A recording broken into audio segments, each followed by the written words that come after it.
प्रविश्य मम वाचमिमं प्रसुप्ता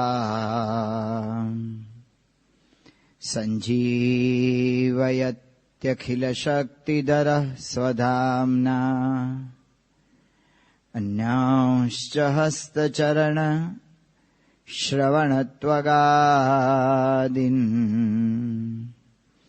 प्राणान्नमो भगवते पुरुषाय तुभ्यम् गुणातीतोऽक्षरम् ब्रह्म भगवान् पुरुषोत्तमः जनो जानन्निदं सत्यम् मुच्यते भवबन्धनात्। श्री स्वामिनारायण भगवाननी जय। अक्षर पुरुषोत्तम महाराजनी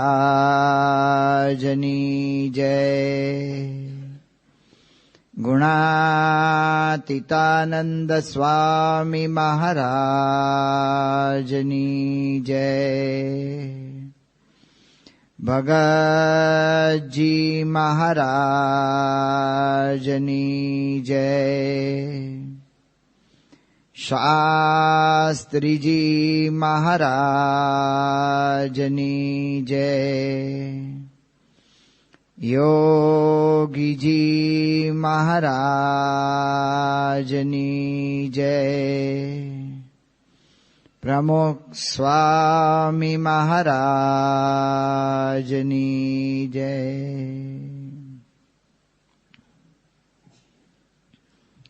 योगी महाराज પાસે ગ્લાસમાં પાણી લઈને આવ્યા ત્યારે કોક એવું બોલ્યું, એટલે અડધો ખાલી છે. ત્યારે યોગીજી મહારાજે કહ્યું કે ગુરુ, અડધો ભરેલો છે. આપણા બધાની મારા જેવાની દ્રષ્ટિમાં જે નથી એ વધારે દેખાય છે. ત્યારે યોગીજી મહારાજ મહાપુરુષોની દ્રષ્ટિની અંદર એ કાયમ જે છે એને વધારે જુએ છે. આ દ્રષ્ટિકોણથી કાયમ મોટા પુરુષો જીવતા હોય છે અને સુખ શાંતિ ભોગવે છે. આજે આપણો વિષય છે શ્રેષ્ઠને ગ્રહણ કરવાનું જ્ઞાન. શ્રેષ્ઠ એટલે કે સારું, કહેતા કે ગુણ, એને ગ્રહણ કરવાનું જ્ઞાન. આ લોકની અંદર કોઈ પણ આગળ વધ્યા છે એના જીવનની અંદર, સિદ્ધિને જે કંઈ પામ્યા છે એ બધા જ આ રીતે શ્રેષ્ઠને ગ્રહણ કરીને જ પામ્યા છે. ગૌતમ બુદ્ધ એમના સંઘ સાથે જતા હતા અને રસ્તામાં મરેલું ગધેડું જોયું. મારા જેવા ઘણા બધા હતા, બધા નાક ઉપર કપડું મૂકીને છી છી કરતા કે જે કેવી રીતે કરતા ત્યાંથી નીકળી ગયા.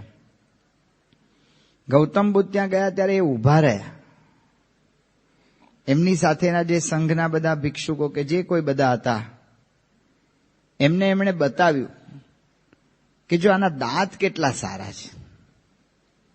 જો ગધેડું ગંધાતું તો હતું જ, પણ શ્રેષ્ઠને ગ્રહણ કરવાનું જ્ઞાન, જે શ્રેષ્ઠ હતું એ લઈ લીધું. ગાંધીજીની પણ એવી જ વાત છે. કોક ભાઈએ ગાંધીજીને બહુ મોટો લાંબો પત્ર લખેલો. એ વખતના જમાનામાં સ્ટેપલરનો જમાનો નહીં, એટલે ટાચણીથી બીડીને મોકલેલો.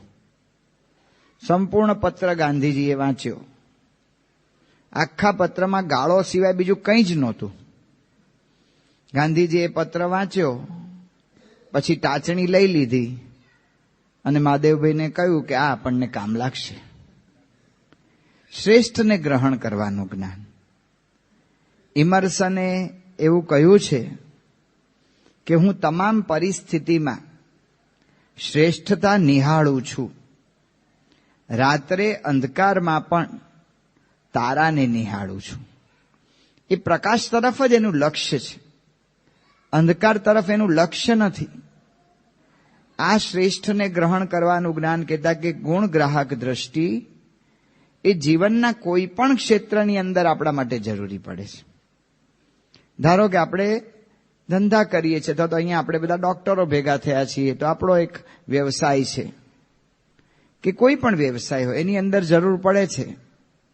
અમેરિકાની અંદર રોકફેલર બહુ મોટા ઉદ્યોગપતિ થઈ ગયા ને રોકફેલરની એક કંપની હતી સ્ટાન્ડર્ડ ઓઇલ કંપની. એના એક બહુ મોટા કાર્યકર્તા મેનેજર લેવલના મિસ્ટર બેડફર્ડ હતા. આ મિસ્ટર બેડફર્ડે સોદો કર્યો. સોદાની અંદર ગણતરીમાં કંઈક ભૂલ થઈ ગઈ ને ભૂલને લીધે કંપનીને કરોડો ડોલરનું નુકસાન ગયું. બધા જ ધ્રુજી ગયા. આટલી મોટી ભૂલ કંપની કઈ રીતે આ ચલાવી લેશે? એટલે જેટલા કોઈ બધા કંપનીની અંદર આગળ પડતા જે કાર્યકર્તાઓ હતા એ બધાને ખ્યાલ આવી ગયો કે આવતીકાલે આને પાણીચું પકડાવી જ દેશે. અને 100% સાચી વાત હતી. આટલો મોટો ખોટ કરે કંપનીને એવો સોદો કરી નાખે, વિચાર તો કરવો જ જોઈએ. રોકફેલર પણ બહુ જ ગુસ્સે થઈ ગયા. આવી રીતે આમ કરે છે. પણ રોકફેલરે બીજે દિવસે એના ઓફિસમાં ગયા. ઓલા ભાઈ મિસ્ટર બેડફર્ડને બોલાવાના હતા અને એની પહેલા એને વિચાર આવ્યો કે બેડફર્ડે અત્યાર સુધી કંપની માટે શું શું કર્યું છે એ હું જોઈ લઉં. અને એ બધી ફાઇલો એમણે ઉથામી. એમાંથી એમને ખ્યાલ આવ્યો કે આ વખતે 100% આણે ખોટ કરી છે, પણ અત્યાર સુધીમાં આણે ઘણો મોટો નફો કરી દીધો છે મને. રોકફેલરનો ગુસ્સો શમી ગયો. બેડફર્ડને બોલાવ્યા, થોડોક મીઠો ઠપકો પણ આપ્યો, થોડી વાતચીત કરી અને પછી કહ્યું કે હવે ધ્યાન રાખજો. જો શ્રેષ્ઠને ગ્રહણ કરવાનું એમને ગુણ જોયા એને લીધે મિસ્ટર બેડફર્ડ હતા એને નોકરી ગઈને એટલું સારું થયું એટલું પૂરતું નથી. એના કરતા વધારે કામ શું થયું કે રોકફેલરની કંપનીની અંદર જે કોઈ આવા કાર્યકર્તાઓ હતા એ બધાના અંતરમાં રોકફેલરે વિશ્વાસનો એક સિક્કો મારી દીધો. બધાને એક સાહસ કરવાની અંદર પછી કોઈ ચિંતા રહી નહીં. દરેકના હૃદય કબૂલ્યું કે આપણે આવી રીતે આપણા માલિક છે આપણને સમજી શકે છે. નહીતર તો કામ થાત પછી કાર્યકર્તાઓ ન કરત એવું નહીં, પણ હૃદય વગર કામ કરત. કામ હાથથી થાય છે, પણ જ્યાં સુધી હૈયું ભળતું નથી ને ત્યાં સુધી એ કામમાં બરકત આવતી નથી. એટલે હૃદય ભળે. તો રોકફેલરે એવું કામ કરી આપ્યું, એને વિશ્વાસનો એક સિક્કો મારી દીધો અને એને લીધે કંપનીની અંદર પ્રગતિ ચાલુ રહી. જો વ્યવસાયિક ધોરણે પણ આની જરૂર પડે છે, કુટુંબની અંદર પણ આ જરૂર પડે છે. હમણાં જ વિદ્યાનગરની અંદર ત્યાં પ્રવચન કરવા માટે ગયો હતો. વિદ્યાર્થીઓને મા બાપના શું પ્રશ્નો હોય છે ને આપણા છાત્રાલયના છોકરાઓ હતા એટલે મેં એમને પૂછ્યા હતા કે ભાઈ તમારા શું પ્રશ્ન છે એ મને જણાવજો. એમાં એક મુદ્દો આ હતો. છોકરાઓએ કહ્યું હતું કે અમારા અંગે અમારા મા બાપને કોઈ પણ વ્યક્તિ કંઈ પણ વાત કરે આવી ખોટી વાત, અમને ખબર નથી પડતી કે મમ્મી પપ્પા કેમ તરત સ્વીકારી લે છે. એને તરત મનાઈ જાય છે. અમારી આવી કોઈ પણ વાત કંઈ આવે કે આમ તેમ આગો પાછો થાય છે આ લોકની દ્રષ્ટિએ એવી બધી, તો તરત એમને મનાઈ કેમ જાય છે? એ જ વાત વર્ષો પહેલા વડોદરા, આણંદ અને નડિયાદના કિશોરો ભેગા થયા હતા ત્યારે એમણે પણ કહી દીધી કે અમારા મમ્મી પપ્પા અમને શંકાની દ્રષ્ટિથી જુએ છે.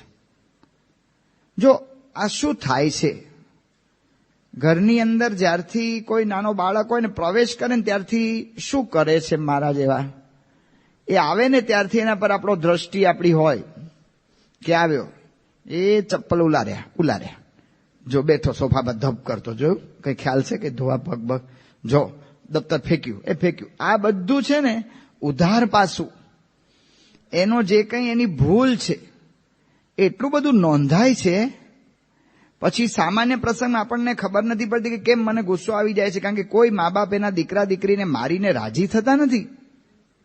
દરેકને પછી દુઃખ થાય છે, પણ આપણને ખબર નથી પડતી કે કેમ ગુસ્સો આવે છે. પણ એ ગુસ્સા આવવાનું એક કારણ આ છે, ઓલું ઉધાર પાસું છે ને એ એટલું બધું ભેગું કરી દીધું હોય છે મગજમાં, એટલે બહારનો એક નાનો પ્રસંગ છે ને પછી એ ગુસ્સો એકદમ પ્રગટ કરી દે છે, એટલે કે ગુસ્સો ભભૂકી ઉઠે છે ત્યાં.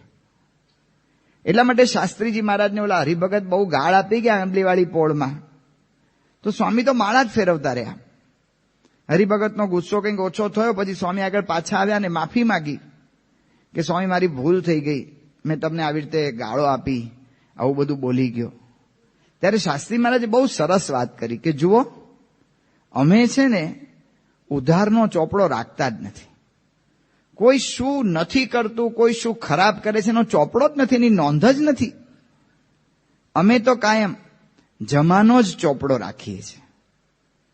જો કુટુંબની અંદર પણ આ શ્રેષ્ઠને ગ્રહણ કરવાનું જમાનો ચોપડો રાખવાની જરૂર પડે છે, તો જ આપણા સંબંધો સારા રહી શકે છે, તો જ આપણે એકમેકને આ રીતે ચાહી શકીએ છીએ, મળી શકીએ છીએ.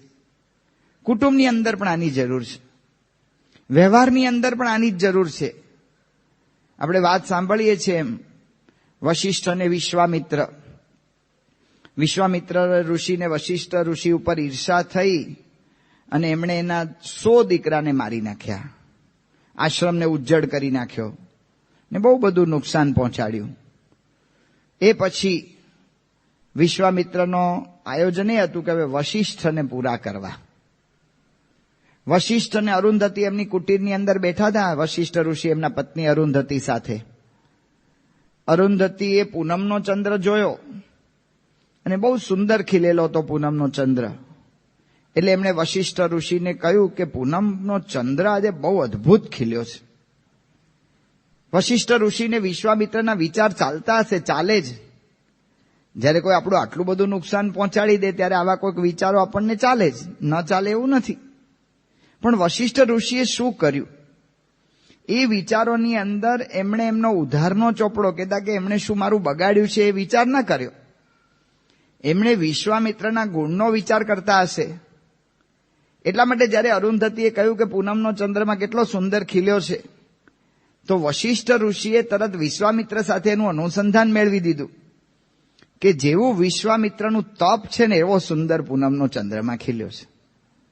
એ જ વખતે વિશ્વામિત્ર વશિષ્ઠને મારવા માટે કુટીરની બહાર કુહાડી લઈને ઉભા હતા.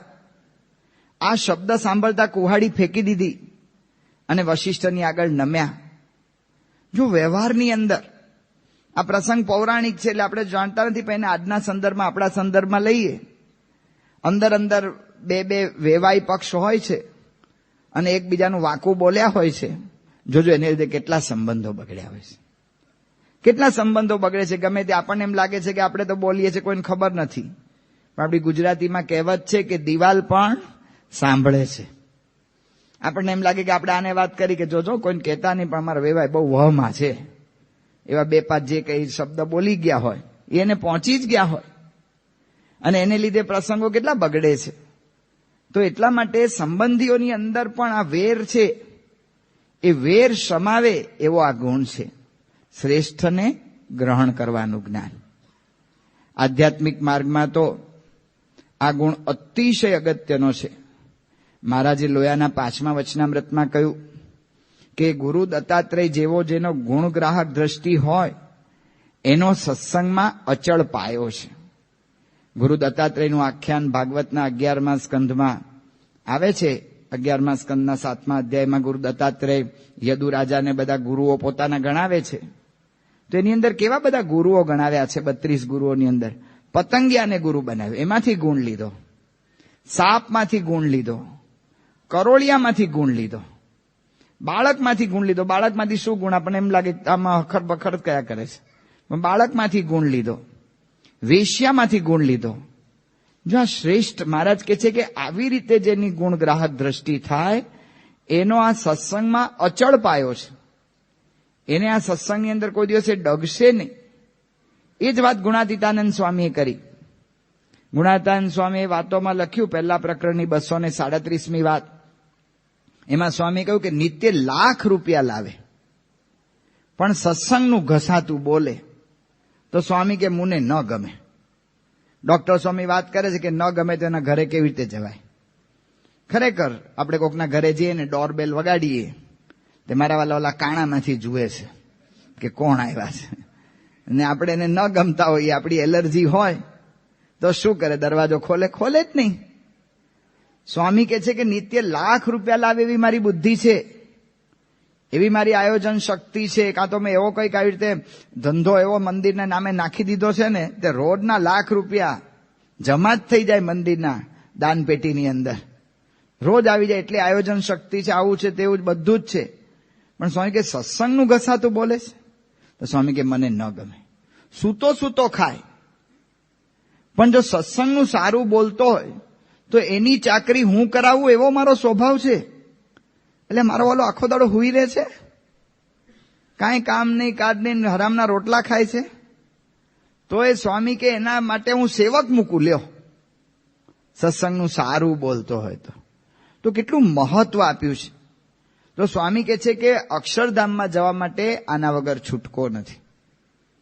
એ જ વાત સ્વામીએ ચોથા પ્રકરણની 140મી વાતમાં કરી કે ભગવાનના ભક્તના ગુણ કેવા, તેમાંથી જીવ ભ્રમરૂપ થઈ જાય ને એમાં દાખલો કાંઈ પણ ન મળે લ્યો, કોઈ દાખલો નહીં. સ્વામી કે તો આ લોકમાં પણ આપણે અત્યારે છતીદેહ સુખ પામવું હશે, ભ્રમરૂપ થવું હશે, તો પણ મારે ગુણ ગ્રાહક દ્રષ્ટિ કેળવવી પડશે. અને મારે પરલોકની અંદર સ્વામીના ધામમાં દેહ મૂક્યા પછી મારે ધારો કે જવું છે તો પણ મારે ગુણ ગ્રાહક દ્રષ્ટિ કેળવવી પડશે. એ જ વાતનું અનુસંધાન આપણે જોઈએ તો ભગતજી મહારાજ, શાસ્ત્રી મહારાજ, યોગીજી મહારાજ ને પ્રમુખ સ્વામી મહારાજ, એ દરેકના જીવનની અંદર આ જ દેખાય છે. મહારાજ કહે છે કે શ્રેષ્ઠ ગ્રહણ કરો. નિર્મળાનંદ સ્વામી હતા, સંતોને મહારાજ પીરસી રહ્યા, અને પછી છેલ્લે આવ્યા. મહારાજે કહ્યું કે લાવો આમને પીરસી. આ છેલ્લે આવ્યા નિર્મળાનંદ સ્વામી. મહારાજ બધું મિષ્ટાન તો ખાલી થઈ ગયું. મહારાજ કે કાંઈ વાંધો નહીં નિર્મળાનંદ, તમે છે ને પત્તર ફેરવો. બધા સંતોને કહ્યું કે અમને થોડું થોડું આપજો. તો બધાને તો કંઈક 4 કે 6 લાડુ મહારાજે આપ્યા છે. આમનું તો પત્તર આખો ઢગલો થઈ ગયો, 12-15 લાડવા થઈ ગયા. મહારાજ કેમ જો બધામાંથી થોડું થોડું ગ્રહણ કરે ને તો આવી રીતે ઘણું બધું થઈ જાય. તો એટલા માટે આ આધ્યાત્મિક માર્ગમાં બહુ જરૂરી છે.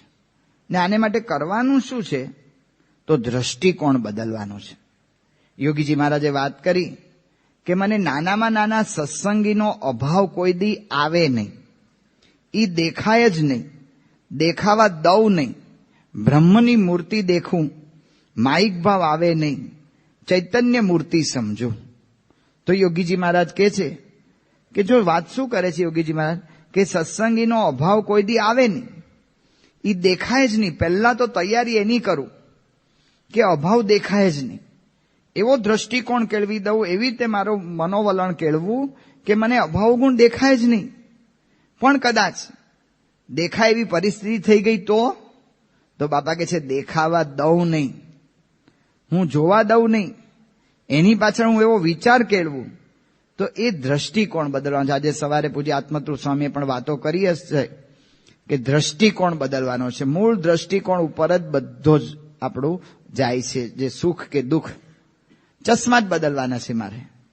મને બધા પીળા દેખાય છે, મને કમળો થઈ ગયો તો પીળા દેખાય, પણ મારા ચશ્મા બદલી નાખું, લાલ ચશ્મા પહેરું તો બધા લાલ દેખાય, હું આવી રીતે લીલા ચશ્મા પહેરું તો બધા લીલા દેખાય. તો દ્રષ્ટિકોણ મારે બદલવાનો છે.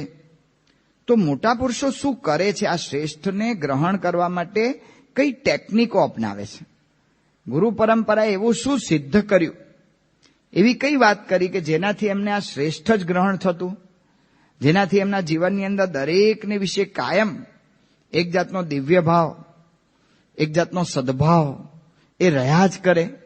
એને કોઈ પ્રશ્ન જ ન થાય, કોઈ દિવસ કોઈનું કંઈ જોઈને એમને અકળામણ ન થાય. તો મોટા પુરુષો કરે છે શું? તો પહેલું આપણને એક દેખાય છે એની અંદર કે દરેક પરિસ્થિતિમાં એ કરે છે શું કે આમાં સારું શું છે એને શોધે છે અને એને જ ગ્રહણ કરે છે. કોઈ પણ પરિસ્થિતિમાં આમાં સારું શું છે એને શોધે અને એને ગ્રહણ કરે. દ્રષ્ટિકોણ જ બદલી નાખે છે.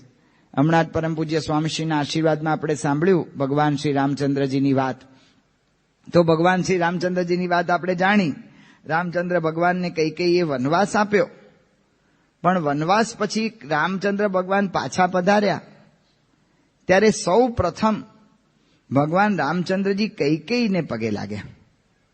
અને કૈકેયીને પગે લાગીને ભગવાન રામચંદ્રજીએ શું કહ્યું કે તાત સ્નેહ, હે માતા, તમે મને આ વનવાસ આપ્યો એનાથી એટલું સારું થયું, મને એટલું બધું આ જ્ઞાન થયું, મને આ જ્ઞાન જ ન થાત જો તમે વનવાસ ના આપ્યો. તમે મને વનવાસ આપ્યો એના પરથી મને ખબર પડી કે પિતાનો પ્રેમ શું હોય છે. મારા વગર એમણે પ્રાણ ત્યજી દીધા, આટલું બધું હેત હતું રાજા દશરથ મારા પિતાને મારા ઉપર. મને એમાંથી ખબર પડી કે ભરતનું સમર્પણ કેવું છે. આ વનવાસ આપ્યો એમાંથી ખબર પડી કે લક્ષ્મણની સેવા ભાવના કેવી છે.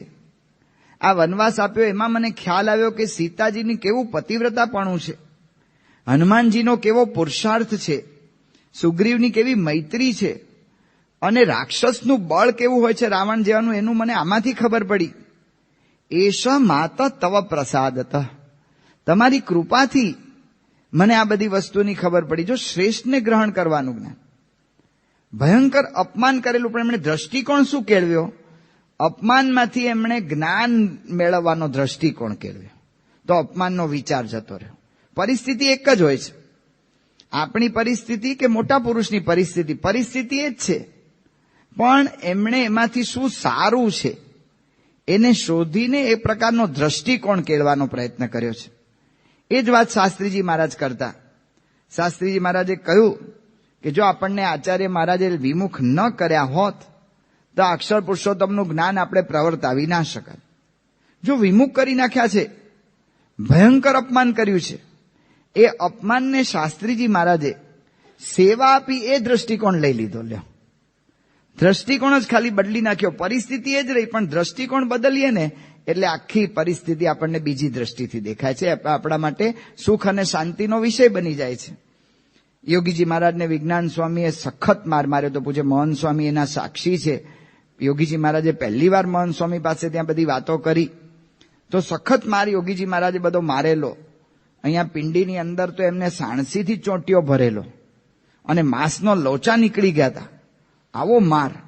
અને એવા વિચિત્ર સ્વભાવના હતા. કેટલી વાર આવા તો બધા પ્રસંગ બની ગયા. ભાવનગરમાં બન્યો, અંજેસરમાં બન્યો, ઘણી બધી જગ્યાએ એવા પ્રસંગો બન્યા કે જમવા બેઠા હોય, પત્તર પીરસાઈ ગયું હોય અને વિજ્ઞાન સ્વામી કે જોગી આજે ઉપવાસ. એટલે મારો વાલો આ તો ખરો માણસ, આપણને અહીંયા જમવા બેસી ગયા અને પત્તર પીરસાઈ ગયું અને આપણને ઉપવાસ ઠપકારતે શું એના મનમાં છે? મેં એવો શું મારો વાંક કે શું ગુનો? હરિભક્તોએ વારંવાર યોગીજી મહારાજને વાત કરી કે તમારે આટલું બધું તમે માર સહન કરો છો તો તમે આની વાત કરો ને. તો જો યોગીજી મહારાજે દ્રષ્ટિકોણ શું કેળવ્યો? યોગીજી મહારાજે કહ્યું કે ના, ગુરુ તો મારું ઘડતર કરે છે. જો આખો દ્રષ્ટિકોણ બદલી નાખ્યો. આપણે જેને માર સમજીએ છીએ, તિરસ્કાર સમજીએ છીએ, એને યોગીજી મહારાજે ઘડતરનો દ્રષ્ટિકોણ આપી દીધો. તો શ્રેષ્ઠ શું છે, આમાં સારું શું છે, એ વિચાર ઉપર મોટા પુરુષો કાયમ જાય છે. પૂજ્ય મહંત સ્વામી પાર્ષદમાં હતા ને ટીકાનો પત્ર આવ્યો હતો યોગીજી મહારાજ પર ને બાપાએ કહ્યું કે ગુરુ સભામાં વાંચો. મહંત સ્વામી કહ્યું કે બાપા સભામાં વાંચવાનો આવો પત્ર? બાપા કે આ વાંચો. અને સભામાં વંચાવડાવ્યો અને સભામાં પત્ર વાંચ્યો. પછી બાપાએ બધાને કહ્યું કે આવું આપણે કરીએ છીએ? બધાએ કહ્યું કે ના બાપા, આવું ક્યાં આપણે કરીએ છીએ. તો બાપા કે ગુરુ આપણને ચેતવણી આપે છે કે ભવિષ્યમાં આવું ન થાય. જો નિંદાને છે ને ચેતવણીનું સ્વરૂપ આપી દીધું. આપણે એને નિંદા જેને સમજીએ છીએ, યોગીમાં જ કહ્યું કે ના, આપણી ભવિષ્યમાં ભૂલ ન થાય એના માટે આપણને અત્યારથી કેટલા આપણી ચેતવે છે, આપણા વિશે કેટલો એને ભાવ છે, તો આપણને ચેતવે છે.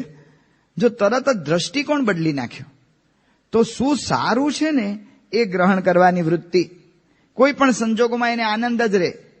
યોગીજી મહારાજ બિરાજમાન હતા ને ઓલા દાસાણી કાકા હતા, મધ્યસ્થ કાર્યાલયમાં છેલ્લે સેવા એમણે આપી હતી. તે દાસાણી કાકા ઓલો પ્રસાદ ત્રાસ ભરીને કંઈક લઈને નીકળ્યા અને કોઈક મારા જેવો તો એ વચ્ચેથી ઉભો થયો. ઓલા ત્રાસ લઈને આમ જતા હતા અને ઓલા નીચેથી ઉભા થયા એટલે સીધો ત્રાસ ઉપર માથું ભટકાયું અને માથું ભટકાયું એટલે ત્રાસ આખો ઉલર્યો અને ઉલર્યો ત્રાસ એટલે બધો પ્રસાદ આખો વેરાઈ ગયો સભામાં બધે અને બધા આમ ચક્કર વકર થઈ ગયા કે શું આ બધો પ્રસાદ ઢોળી નાખ્યો ને આમને તેમને. તો બાપાએ શું કહ્યું? બાપા કે ગુરુ પ્રસાદનો વરસાદ થયો, આવા દર્શન તો આપણને થયા જ નહોતા કે છે. તો જો તરત દ્રષ્ટિકોણ બદલી નાખ્યો. તો કહેવાનું શું છે કે આવી રીતે ભૂલને આનંદમાં ફેરવી શકાય છે. એટલા માટે મોટા પુરુષો પહેલું શું કરે છે કે જે તે પ્રસંગની અંદર સારું શું છે એ શોધે છે અને એને જ ગ્રહણ કરે છે. તો એ રીતે આખો દ્રષ્ટિકોણ બદલી નાખે છે. બીજું, એ જાણે છે કે અવગુણ છે, પણ એમનો દ્રષ્ટિકોણ છે ને ગુણ ઉપર જ રહે છે. એ જાણે છે કે અવગુણ છે. યોગીજી મહારાજે વાત કરી કે મને 50 વર્ષ સત્સંગમાં થયા, કોઈ દિવસ કોઈ સત્સંગી નાનામાં નાનો હોય, થાથા થાબડા જેવો હોય, કાંઈ ન આવડતું હોય તેનો પણ અભાવ આવ્યો નથી. વિરોધી હોય, ગમે તેવો હોય તો પણ અભાવ આવ્યો નથી. આ યોગીજી મહારાજે વાત કરી. તો ડોક્ટર સ્વામી આનું નિરૂપણ કરતા વખતે કહ્યું હતું કે બાપાએ શું કહ્યું કે થાથા થાબડા જેવો. થાથા થાબડા જેવો એટલે કે ધીમો. સંતોની ભાષામાં વાત કરીએ તો આઈસ મંડળનો એ સભ્ય હોય, કે ધીમો. એને છે ને કંઈ કામ સોંપવું હોય ને તો આપણે પહેલા શું કરવું પડે, કે તું ઉભો થા, કારણ કે નહીં તો એ કામ જ ન કરી શકે. એને આપણે બેઠો હોય ને કહીએ ને તો એ ઉભો થતા થતા વાર કરે, એટલે પહેલા એને ઉભો જ કરી દેવાનો કે ઉભો થા પહેલા, પછી જ કામ બતાવવાનું. આવો કોક હોય થાથા થાબડા જેવો, આઈસ મંડળનો સભ્ય. તો ડોક્ટર સ્વામી વાત કરી કે યોગીજી મહારાજ થાથા થાબડા જેવો તો જોયો કે નહીં? બાપા કહે છે કે કોઈનો મને અભાવ આવે નહીં. તો એની પ્રકૃતિ જાણે છે કે આ થાથા થાબડા જેવો, પણ પછી એનો વિચાર નથી કરતા. એનો વિચાર નથી કરતા. એ જાણે છે કે બિચારોને હવે ભગવાનની ઈચ્છાથી એવી પ્રકૃતિ આવી ગઈ છે કે ધીમો જ છે.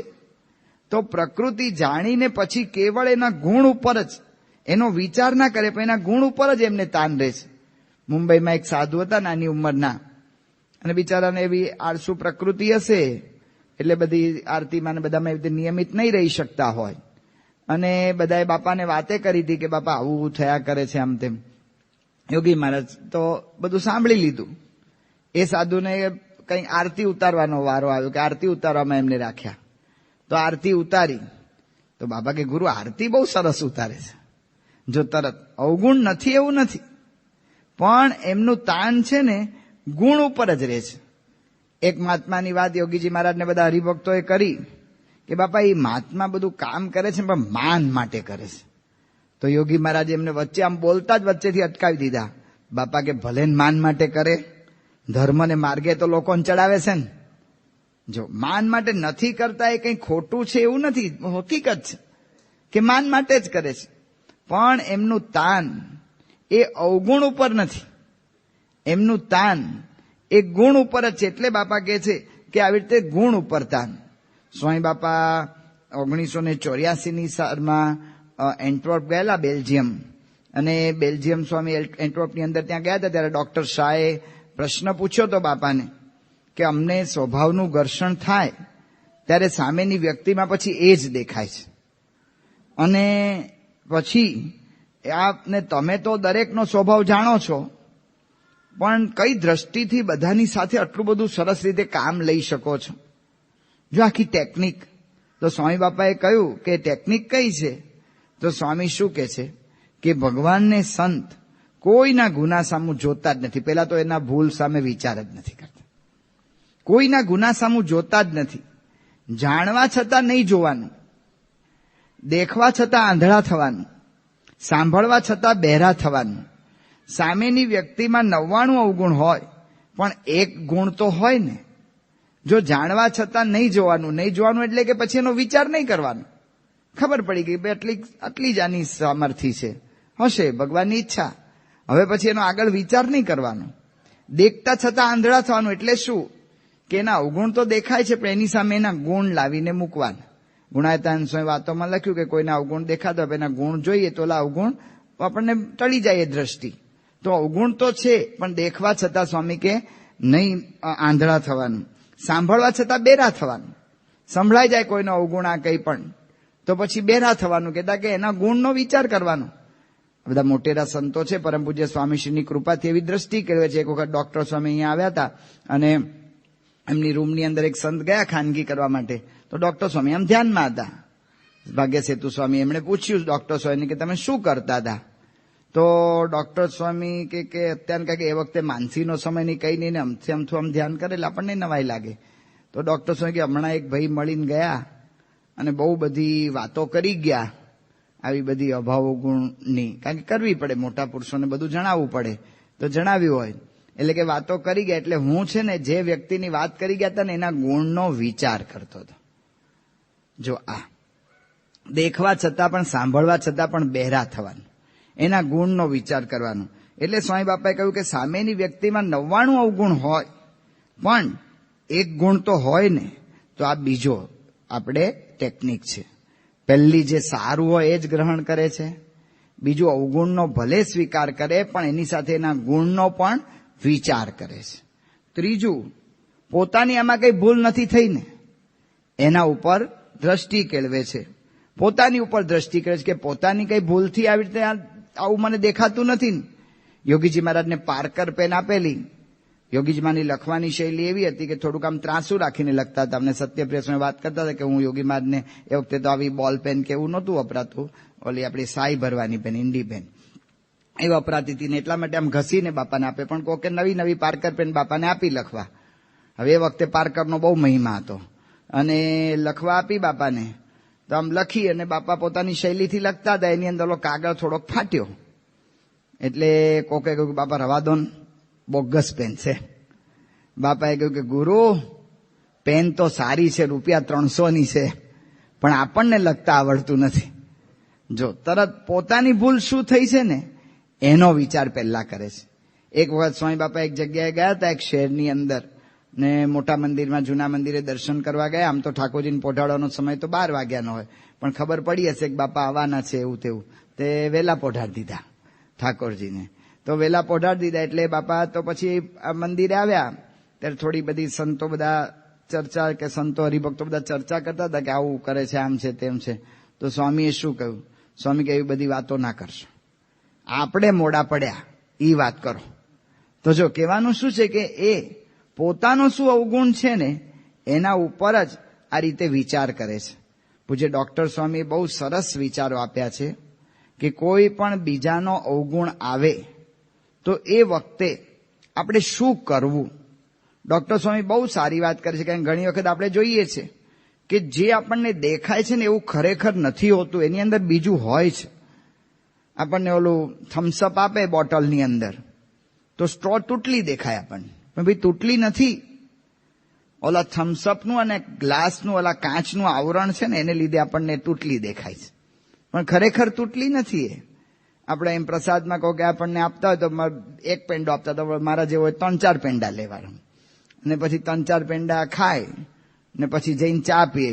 ચા તમને બનાવતા આવડતી જ નથી, મોળી ફક જેવી બનાવશો. એટલે ભાઈ મોળી ફક નથી, આ તમે પેંડા 4 દાબી આવ્યા છો ને એનો આ પ્રતાપ છે. ચામાં તો ખાંડ જેટલી છે એટલી જ છે.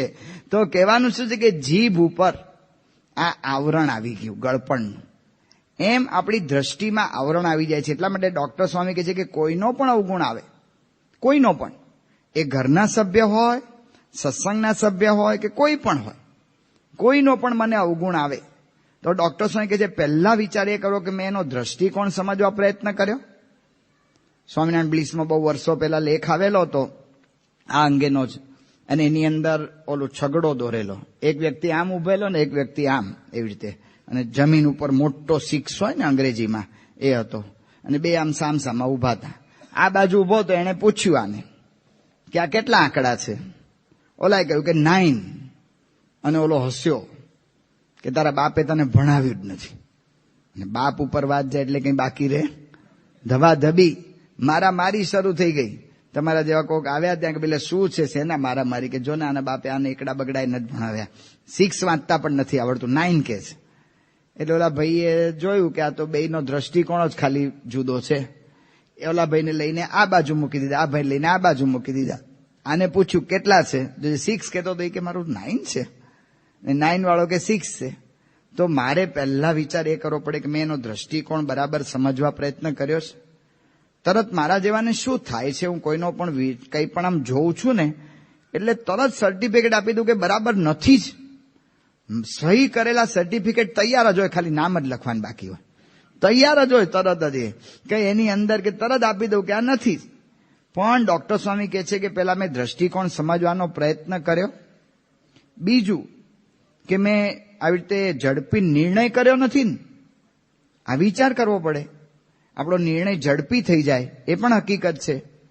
પંચાળાની અંદર યોગીજી મહારાજ પધાર્યા હતા અને ભજન મંડળી આવી હતી ને રાતના ભજનો બધા ગાયા. કોક હરિભગત મોટેરા હશે, એમને બહુ આનંદ થયો એટલે હરિભક્તે તરત ત્યાં સેવા લખાવડાવી કે ભાઈ મારા ભજન મંડળીને 50 રૂપિયા. કોકે વળી બીજાએ કહ્યું કે મારે બીજું ભજન આમ ગાયું તો બીજાએ કંઈક કહ્યું કે મારા તરફથી એટલા. જેમ જેમ રૂપિયા બોલાતા ગયા ને એમ ભજન મંડળીનો કેફ વધતો ગયો અને એ ધબધબાટ ને કલતા દોહાને લલકારે ને વળી બે ઉભા થઈ ગયા ને કરતાલ લઈને નાચે ને કીર્તન ગાય ને આમ તેમ. તે મારા જેવા બધા હતા દર્શન કરનાર, એને કહ્યું જોયું પૈસા આવે ને કેફ ચડે છે. કેટલો કેફ ચડ્યો, પેલા કેવા ઢીલું ઢીલું ગાતા હતા, જેવા પૈસા બોલાયા ને કેવો કેફ ચડવા માંડ્યો ને કેવો આમ ઉમંગમાં બધા ગાવા માંડ્યા. એવી બધી વાતો કરતા કરતા સુઈ ગયા. સવારે યોગીજી મહારાજની પૂજા પૂરી થઈ, દરેકના વ્યક્તિગત દર્શનનો વારો હતો તો દરેક વ્યક્તિગત દર્શન કરવા આવતા. ત્યાં ઓલા ભજન મંડળી વાળી બધા સભ્યો હતા એ પણ આવ્યા, એના બધા ભાઈઓ.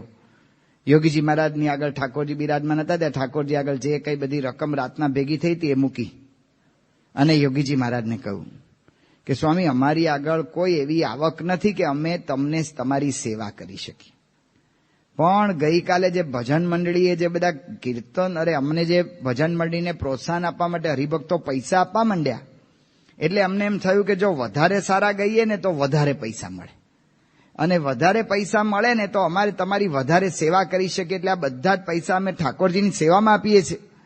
બાબા કે ના ગુરુ રાખો, એના નરઘા લ્યો, વાજા પેટી લ્યો, એ બધું કરજો. કે ના બાપા આ તો તમારે માટે સંકલ્પ કર્યો છે એટલે તમને ઠાકોરજીને બધું અર્પણ કરી દઈએ છીએ.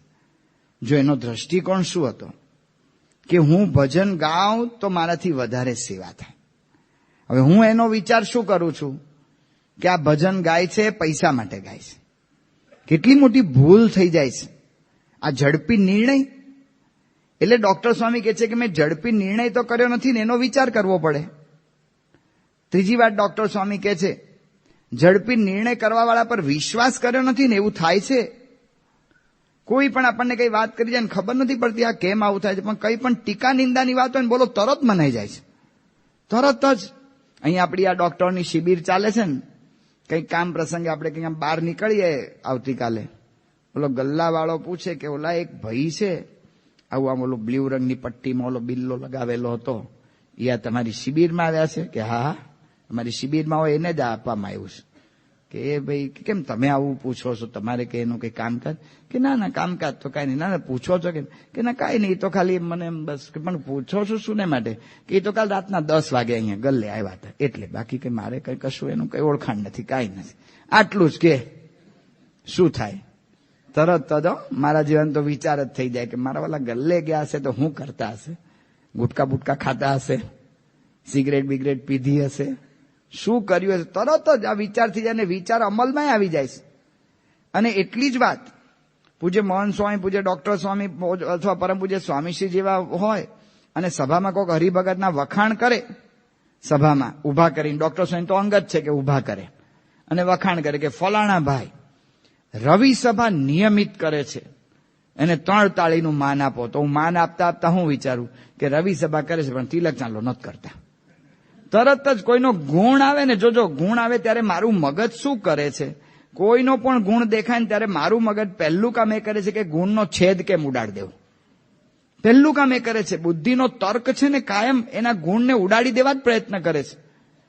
અને એટલા માટે યોગીજી મહારાજે કહ્યું કે ગુણ ગ્રહણ કરવો ને, જે શૂરવીર થાય ને ગુણ ગ્રહણ કરી શકે. ખરેખર આ શૂરવીરતાનું કામ છે, બુદ્ધિ પર પગ મૂકવાનું કામ છે. તો ગમે તેવો નાખી દેવા જેવા વાળો ગલ્લાવાળો માણસ હોય, એના વચનમાં નિંદાની વાત આવે, અવગુણની વાત આવે તો વિશ્વાસ આવી જાય. અને પૂજ્ય મોટેરા સંતો આવા બધા નિયમ ધર્મ વાળા છે, આવી સાધુતા વાળા છે, એ કોઈના ગુણની વાત કરે એમાં વિશ્વાસ ના આવે. એટલે આપણું બુદ્ધિ શું કરે છે કે કોઈ પણ આવો ઝડપી નિર્ણય વાળો કોઈ પણ વ્યક્તિ કંઈ પણ નિંદાની વાત કરે તરત સ્વીકારી લે છે. એટલે ડોક્ટર સ્વામી કહે છે કે મેં ઝડપી નિર્ણય કરવા વાળા પર વિશ્વાસ તો નથી કર્યો ને, આ મારે વિચાર કરવાનો. ચોથી વાત શું કરે છે કે મારી પંચ વિષયની આસક્તિ એ તો અવગુણ નથી લાવતી ને, હકીકત છે. આપણે અત્યારે જમવા જઈએ છીએ, હવે આપણે બુફે સિસ્ટમ થઈ ગઈ જમવામાં. બુફેમાં આપણે જમવા જઈએ છીએ ત્યારે આપણે શું કરીએ છીએ? જો આપણા મનોવલણ આપણે જોઈએ તો થાળીનું વાટકોણ બધું લઈ લીધું હોય ટેબલ પરથી, પછી જ્યારથી ઓલી જે આઈટમ બધી ટેબલ ઉપર જે આઈટમો મૂકી હોય ને દેખાતી થાય ને ત્યારથી આપણા મગજમાં ગણતરી શરૂ થઈ જાય છે કે 2 પૂરી લેવી છે, ફલાણું આ લેવું છે, આ નથી લેવું. એ બધી ગણતરી છે ને ત્યારથી શરૂ થઈ જાય છે. અને એમાં બરાબર આપણે આમ ગણતરી કરી અને સેલ્ફ સર્વિસ હોય કે જાતે જ લેવાનું, કોઈ ત્યાં ઊભું નથી, જાતે લેવાનું. અને 8 જેટલા સમોસા હોય ને આપણી પેલા 2 જણા હોય એટલે આપણે વિચાર કરીએ કે સમોસા તો આપણને ભાવે છે એટલે 3 તો લેવા જ, એટલે 3 લેવા એટલો આપણે વિચાર કર્યો. પણ આપણી આગળ વાળો હોય એને ભાવતા હોય એને 2-3 લીધા અને બીજાએ તો આખી ડીશ જ પોતાનું હોય ને જે કઈ એમાં પોતાના ડીશમાં જ ઠાલવી દીધું. તો મારા જેવાને શું વિચાર આવે કે મારો વાલો ખાઉધરો લાગે છે. એટલે ઈ ખાઉધરો છે કે નથી ખાઉધરો એ તો પછીની વાત થઈ, પણ તમને આ વિચાર કેમ આવે છે? કારણ કે તમને સમોસા ભાવે છે એટલે. એની જગ્યાએ કંઈક ઓલું હોય આપણે રોટલો અને ઓળો, તો કાઠિયાવાડી માણસ હોય ને એ હારી પેઠે લે, પણ ઓલા ગુજરાતના હોય ને એને અડે નહીં. એ શું કે ભલે આ તો ખાતો. તો જો ત્યાં વિચાર નથી આવતો એ બધું લઈ લેતો, પણ આપણને ભાવે છે એટલે મારી પંચ વિષયની આસક્તિ એ મને અવગુણ નથી લાવતી ને એનો વિચાર કરવો પડે. અને છેલ્લે ડોક્ટર સ્વામી સમજાવ્યું કે ભાઈ મારું માન, આ મારું માન છે એ મને અવગુણ નથી લાવતું. યોગીમાં જ વાત કરતા કે માન છે ને સુપ્રિન્ટેન્ડન્ટ પ્રકૃતિ છે. મારું માન તૂટે ને હું આટલી વાતો કરું છું, પણ જો મારું માન તૂટે તો મારો બધો મૂડ ઉતરી જાય. અને થોડું ઘણું માન મળે ને તો બધો ગુણ આવી જાય. મહારાજે લોયાના વચનામૃતમાં કહ્યું કે કોક હરિભગતનો એક અવગુણ હોય પણ પોતાને માન ન આપતો હોય ને તો એને મોટો કરે અને એના 99 ગુણ સામે જુએ નહીં.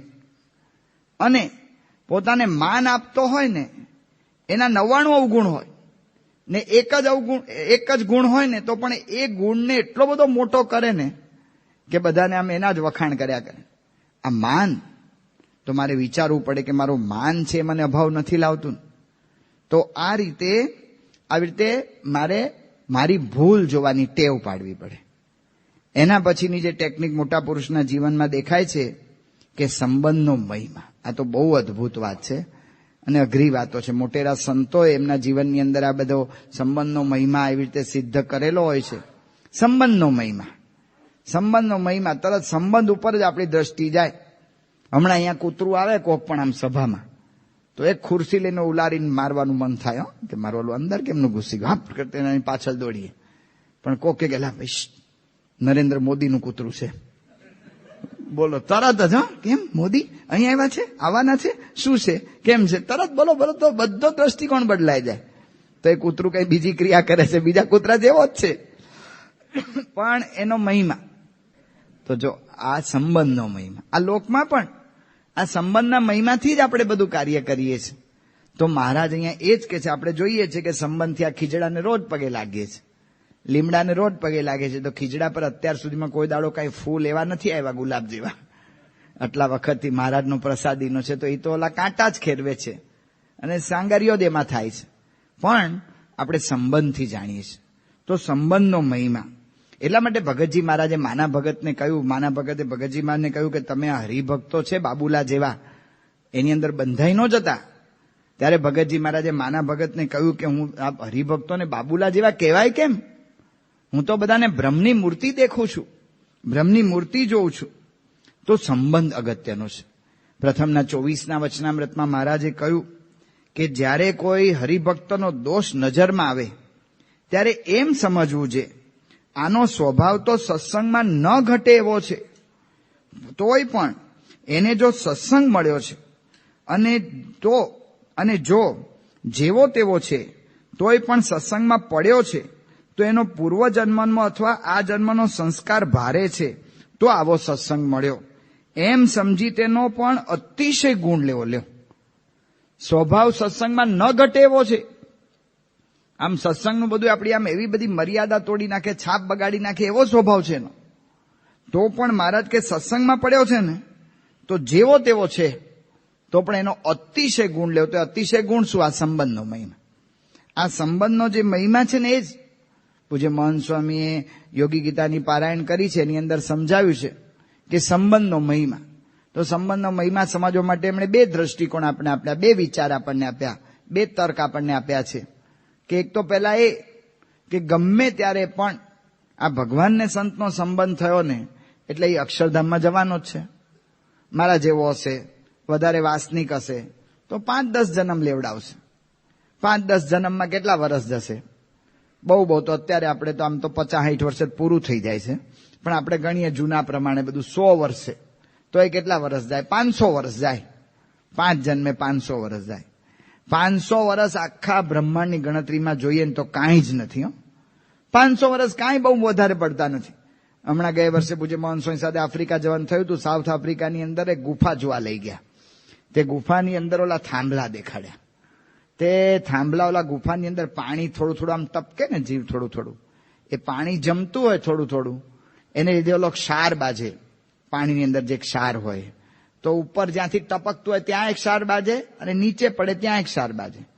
તો એ ક્ષારને લીધે ધીમે ધીમે એના પોપડા મોટા થતા એટલો બધો ક્ષાર બાજી જાય કે ઉપરનો ક્ષાર ને નીચેનો ક્ષાર એક થઈ જાય. તે આવડા લગભગ 1 ફૂટ 9 ઇંચ જાડા આવા 15-20 જેટલા એવા થાંભલા ખાખા થયેલા, 15 ફૂટના એવા થાંભલા હતા. કોઈ 15, કોઈ 12, 11 એવા ફૂટના લાંબા થાંભલા. તે ગાઈડને સંતોએ પૂછ્યું કે આ થાંભલા થતા કેટલા વર્ષ લાગ્યા? તો કે 15 લાખ વર્ષ લાગ્યા હશે. એટલે 15 લાખ વર્ષના થાંભલા તો આપણે આંખે જોઈ આવ્યા, તો એની અમે 500 વર્ષ મૂકો, ક્યાં કઈ ગણતરી? તે 500 વર્ષમાં તો આ શુદ્ધ થઈ જ જવાનું છે. તો અત્યારથી શું કામ હું એને આવી રીતે જોઉં? હું શું કામ ખોટ ખાઉં? 500 વર્ષની અંદર આ ભાઈ શુદ્ધ થઈ જ જવાના છે, તો હું શું કામ એનો અભાવ અવગુણ જોઈને ખોટ ખાઉં? કે ભાઈ તારા શર્ટ ઉપર ડાઘો, એટલે ભાઈ ધોઈ જ નાખવાનો છે, હવે ધોવાઈ જ જવાનો છે, એમાં હું કામ જોજો કરવાનું હોય? એને જોઈ લીધું, બરાબર છે, પતી ગયું.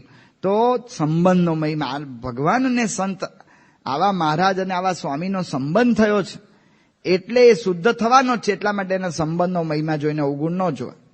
ને બીજી વાત મહંત સ્વામી કરે છે એ પ્રમાણે કે બીજી વાત કરે છે કે ભગવાન ને સંત કેવા છે? એ દયાળુ છે. આ જીવને પોતાના સંબંધનું સુખ આવે એટલા માટે જાણીને જે તે વ્યક્તિનો સ્ક્રૂ ઢીલો કરી નાખે છે. એનો બુદ્ધિનો સ્ક્રૂ હોય ને મારા જેવાનો, એ ઢીલો કરી નાખે એટલે ગાંડા જેવો દેખાય એવો, પણ જાણીને કર્યું છે એવો નથી. એ હકીકતમાં એવો નથી. પણ ભગવાનને સંત એને આવી રીતે પોતાની મૂર્તિનું સુખ આવે ને પોતામાં જોડાયેલા રહે એટલા માટે એનામાં આવો અવગુણ મૂક્યો છે. પણ હકીકતમાં એનામાં અવગુણ નથી, એને સંબંધ થયો છે એટલે દિવ્ય છે. તો એ રીતે જો સંબંધનો મહિમા કેળવાય તો મહારાજ કહે છે કે તો આપણને કોઈ દિવસ વાંધો ના આવે. તો આ રીતે આ ટેકનિક છે શ્રેષ્ઠને ગ્રહણ કરવાના જ્ઞાન. આ મારા જીવનમાં ઉતાર્યું હોય તો શું કરવું પડે? પહેલા તો નિશ્ચય. મારે આ કરવું જ છે ને આ થઈ શકે એવું છે, આમાં કઈ નથી થઈ શકે એવું નથી. આ કેળવી શકાય એવું છે, બુદ્ધિને કેળવવાની છે. મારે નિશ્ચય કરવો પડે કે મારે ગમે તે સંજોગોમાં સારું જ ગ્રહણ કરવું છે. મારે કચરામાંથી હીરો જ લેવો છે. પૂજ્ય યોગીજી મહારાજ જતા હતા, અમદાવાદથી નીકળ્યા હતા અને સારંગપુર આવવાનું હતું અને વઢવાણથી યુવકો ચડ્યા થોડાક, અને વઢવાણથી ચડ્યા અને બધા પત્તા રમવા લાગ્યા અને યોગી મહારાજ તો કીર્તન બોલતા હતા. તે મારા વાલા છોકરાઓ યોગી મહારાજને કહ્યું, એ મહારાજ શું ઘાંટા પાડો છો ને આમને તેમને, બંધ કરો કીર્તન બીર્તન, અમારે પત્તા રમવામાં ખલેલ પડે છે. યોગી મહારાજ તો કઈ નહીં, બંધ કરી દીધું, માળા ફેરવા માંડ્યા. જો એમને નિશ્ચય હતો, એમને નક્કી હતું કે મારે શું કરવાનું છે. પૂજ્ય મોહન સ્વામી સમજાવે છે કે એમને ધ્યેય સ્પષ્ટ હતો કે મારે ભજન કરવાનું છે. એ ધ્યેય સ્પષ્ટ હતો એટલે ઓલી બીજી માથાકૂટમાં ના પડ્યા.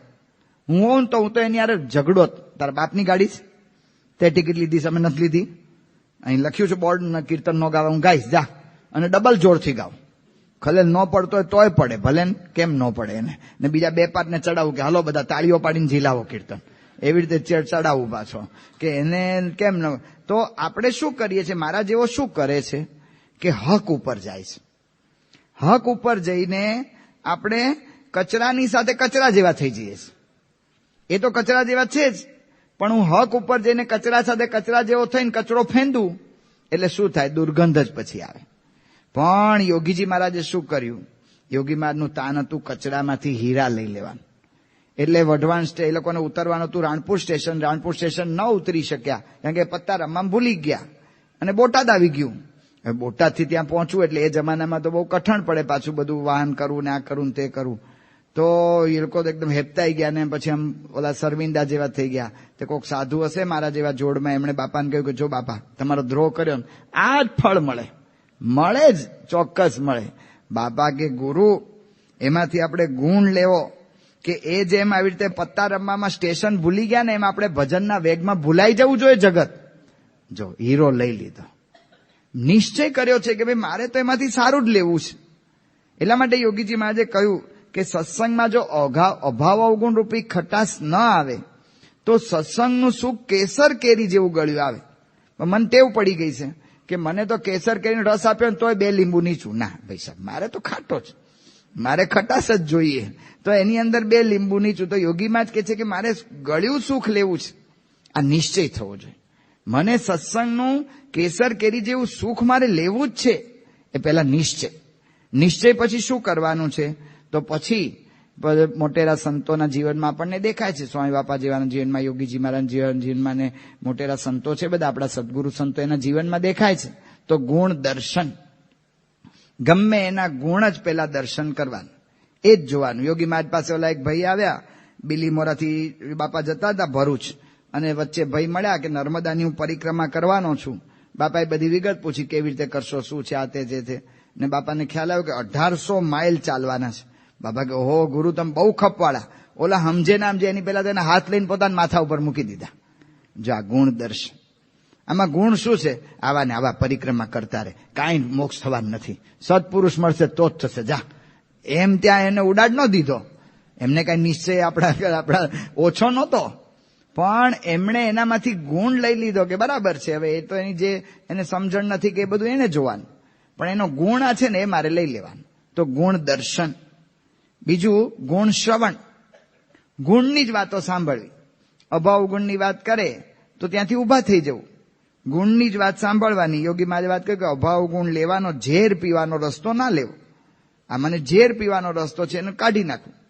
ગુણ શ્રવણ, ગુણ કથન. પૂછે ડોક્ટર સ્વામી કરે છે, કોઈનામાં પણ કઈ ગુણ દેખાય ને તરત જ ડોક્ટર સ્વામી કે એની પ્રશંસા જ કરે.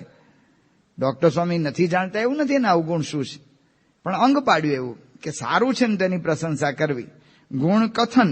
યોગીજી મહારાજને ડોક્ટર સ્વામી કાગળ લખેલો, તો યોગીજી મહારાજે ડોક્ટર સ્વામીને સામો કાગળ લખ્યો કે તમારા અક્ષર બહુ સારા છે, મારા આવા થાય એવી કૃપા કરશો. ખાલી એટલું નહીં, પોતાના ચશ્માના કવરમાં ડોક્ટર સ્વામીનો લખેલો કાગળ છે ને દાબી રાખેલો, કે શેને માટે? કે એમના જેવા અક્ષર થાય એના માટે, એ યાદ રહે એના માટે. તો જો ગુણ કથન, તો ગુણ કહેવા, ગુણ લેખન. ભૂલી જવાય ને એના માટે ગુણ લેખન. આ ગુણ લેખન, ગુણ કથન બહુ જરૂરી છે. આપણે ઘર સભામાંનો પ્રયોગ કરી શકાય. અઠવાડિયે 15 દાડે મહિને એકાદ કાર્યક્રમ રાખી શકાય કે ભાઈ આજે ઘરના બધા જ સભ્યોના ગુણ બધાએ કહેવાના છે, એનો કાર્યક્રમ રાખી શકાય. આ તો શું કરે કે આજે કંઈક તમારી ભૂલ થઈ, તે દાળ સારી થઈ ગઈ. ભાઈ કોક દાડો સારી થઈ તો એટલું તો એ દાડો કહો, ભલે રોજ નો સારી થઈ હોય, પણ કોક દાડો સારી થઈ તો એના તો વખાણ કરો કે આજે કંઈક ભૂલ થઈ ગઈ લાગે. એટલે એવી રીતે ગુણ કથન જ થતું નથી. તો કહેવાનું શું કે ગુણ કથન ઘર સભામાં કાર્યક્રમ રાખી શકાય. ઘર સભાની અંદર એનો જન્મ દિવસ હોય ત્યારે ગુણ કથનનો કાર્યક્રમ રાખી શકાય. તો આવું બધું કરીએ તો થાય. એટલા માટે ગુણ લેખન, કારણ કે મારી બુદ્ધિ છે ને બહુ ભૂલી જાય છે, સ્વીકારી શકતી નથી, એટલે ગુણ લેખન. અને છેલ્લે છે ગુણ ગ્રહણ. યોગીજી મહારાજના વખતમાં શંકર ભગત હતા, શાસ્ત્રીજી મહારાજના સમયના, તો એમને નિયમ હતો કે ચેષ્ટા ન બોલાય તો ઉપવાસ કરી નાખો. તો માતર બાજુ ક્યાંક ગયા હતા ને ત્યાં યોગીજી મહારાજ સાથે હશે ને ચેષ્ટા બોલવાની રહી ગઈ હશે કામકાજમાં ને એમાં, તો બીજે દાડે એમણે ઉપવાસ કરી નાખ્યો. એ દિવસથી યોગીજી મહારાજનો ગુણ લઈ લીધો. ચેષ્ટા બોલીને જ પછી શું એને તો બાપા કે હું ઉપવાસ કરી નાખું. જો આ ગુણ ગ્રહણ. તો આવી દ્રષ્ટિ મોટા પુરુષો કેળવે છે તો એમને હંમેશા ટાઢું રહે છે. એટલા માટે યોગીજી મહારાજે વાત કરી કે મોટપ શું? હૈયામાં શાંતિ તે. આ મોટપ છે. યોગી મહારાજ કે હૈયામાં શાંતિ તે, માણસ માને તે મોટપ નહીં. તો હૈયામાં શાંતિ આવવાનું કઈ વાત યોગી મહારાજ ત્યાં કરે છે? તો યોગી મહારાજ કહ્યું કે હું કોઈનો અવગુણ લેતો નથી, એમ એના હૈયામાં ટાઢું રહે. એમ એના હૈયામાં ટાઢું રહે. જેને આવી શ્રેષ્ઠને ગ્રહણ કરવાનું જ્ઞાન થઈ જાય, કહેતા કે એવી ટેકનિક એના જીવનમાં અપનાવી લે, કોઈ પણ સંજોગોમાં આનંદ ને આનંદ જ રહે. યોગીજી મહારાજ ને બધા સંતો બધા 53ની સાલમાં માળિયા, હાટીના માળિયા ત્યાં જતા હતા દર્શન કરવા, જ્યાં ભગતજી મહારાજે ઓલા 300 આંબાને પાણી પાયું હતું એ દર્શન કરવા જતા હતા. અને ત્યાં બંધ ઘોડાગાડી હતી અને એમાં જતા હતા. અને ઘોડાગાડી બંધ ઘોડાગાડીમાં જતા હતા અને એમાં કંઈક ઘોડાગાડી બચારાને નહીં બરાબર હોય તો પૈડું કંઈક આખું નીકળી ગયું. અને પૈડું નીકળી ગયું અને બધા જ આખી ઘોડાગાડી ઊંધી પડી, આમ આડી એ પડી અને બધા એકબીજા ઉપર પડ્યા.